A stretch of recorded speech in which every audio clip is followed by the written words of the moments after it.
Hi friends, இந்த வீடியோவில் வந்து நம்ம என்ன பார்க்க போகிறோம் அப்படின்னு கேட்டிங்கன்னா, இப்போ வந்து நம்மளோட விஜய் சேதுபதியோட மகனுக்காக வந்து இப்போ வந்து பத்திரிகையாளர் முன்னாடி வந்து விஜய் சேதுபதி மன்னிப்பு கேட்டிருக்காங்க. ஸோ அந்த ஒரு விஷயம் தான் இப்போ வந்து ரசிகர் மத்தியில் ரொம்ப ட்ரெண்டிங்காக போய்ட்டுருக்கு. ஸோ அதை பற்றி அந்த வீடியோ நம்ம டீட்டெயிலாக பேச போகிறோம். இப்போ வந்து கடந்த ஆண்டு மகாராஜா மற்றும் விடுதலை 2 அப்படின்னு 2 பிளாக் பஸ்டர் திரைப்படங்களை கொடுத்தா விஜய் சேதுபதி. ஸோ அடுத்தது வந்து தலைவன் தலைவி அப்படின்ற திரைப்படத்தில் நடித்து முடிச்சிருக்காங்க. ஸோ பாண்டியா இயக்கத்தில் இந்த ஒரு திரைப்படம் உருவாகியிருக்கு. இந்த திரைப்படத்தில் விஜய் சேதுபதி கூட சேர்ந்து நித்யா மேனன் நடிச்சிருக்காங்க. ஸோ சமீபத்தில் வந்து இந்த திரைப்படத்தோட பாடல் வெளியாகி ரசிகர் செம்ம ஒரு வரவேற்பை பெற்றுச்சு. இப்போ வந்து விஜய் சேதுபதி மகன் சூர்யா மற்றும் அனராஜோட இயக்கத்தில் ஃபீனிக்ஸ் அப்படின்ற திரைப்படத்தில் வந்து அவர் வந்து ஹீரோவாக நடிச்சிருக்காரு. ஸோ இந்த திரைப்படம் வந்து ஜூலை 4, அதாவது நாளைக்கு வந்து ரிலீஸ் ஆகி இருக்கிறது. இதில் இப்போ வந்து ஃபீனிக்ஸ் பட விழாக்கள் வந்து பேசி வரும் சூர்யா சேதுபதியை வந்து நிறைய விமர்சித்து வந்து நிறைய யூடியூபர்ஸ் அண்ட் சமூகத்திலாம் வந்து வலைத்தளங்கள்லாம் நிறைய விஷயங்கள் வந்து போட்டிருந்தாங்க.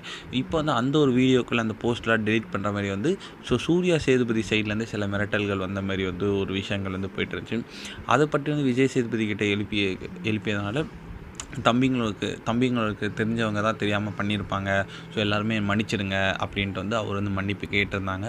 ஸோ இந்த ஒரு விஷயம் தான் ரசிகர் மத்தியில் ரொம்ப ட்ரெண்டிங்காக போயிட்டுருக்கு.